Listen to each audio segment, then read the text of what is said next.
مولاي صل وسلم دائما أبدا على حبيبك خير الخلق كلهم. بسم الله الرحمن الرحيم. Ada pertanyaan, kenapa salat zuhur dan salat asar itu disirkan? Sebetulnya sederhana jawaban ini, karena memang nabinya contohkan begitu. Kalau nabinya contohkan dijaharkan, ya kita jaharkan, kan? Jadi karena nabinya mencontohkan disirkan, tidak dikeraskan suaranya. Ingat, sir itu artinya sir. Dari kata asir, jamannya asrar.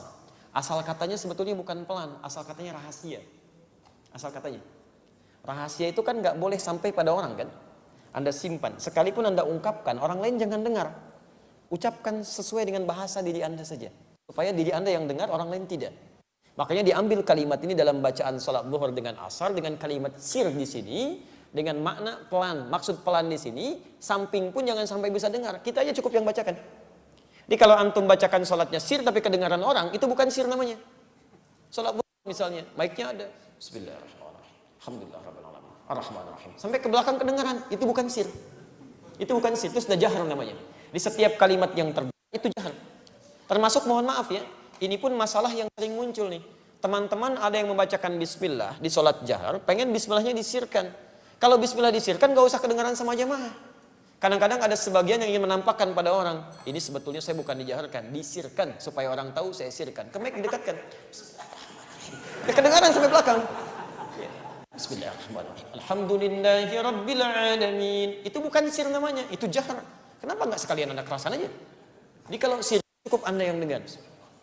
Alhamdulillahi rabbil alamin. Itu baru sir namanya. Tapi kalau Anda kemudian kecilkan tapi sengaja diperdengarkan pada orang, kadang pernah kami dengar yang seperti itu. Jadi mengimami di depan, dia ingin tunjukkan saya pilih pendapat yang disirkan, cuma tanpa sadar dia jaharkan. Bismillahirrahmanirrahim. Alhamdulillahi rabbil alamin. Itu jahar. Paham sampai sini? Tayyib. Tapi dari sisi hikmah itu ada pendekatan. Ada sisi hikmah. Kenapa zuhur dengan asar kemudian dijadikan sir, sedangkan maghrib, isya, kemudian subuh dijadikan dengan jahar? Ada sebagian ulama yang kemudian mencari, memahami dan menyimpulkan bahwa karena pada umumnya waktu siang itu sibuk dengan beraktivitas dalam hal keduniaan. Ada yang beraktivitas A, B, C dan sebagainya. Anda bayangkan dalam suasana beraktivitas, gitu kan? Kemudian menunaikan ibadah dalam keadaan dikeraskan, dijaharkan, tentu nanti akan ada situasi-situasi yang tidak menyenangkan. Imma pekerjaan orang lain menjadi terasa ada saut-sautan, atau sholat Anda pun misalnya bisa terganggu dengan jawaban-jawaban dari orang lain.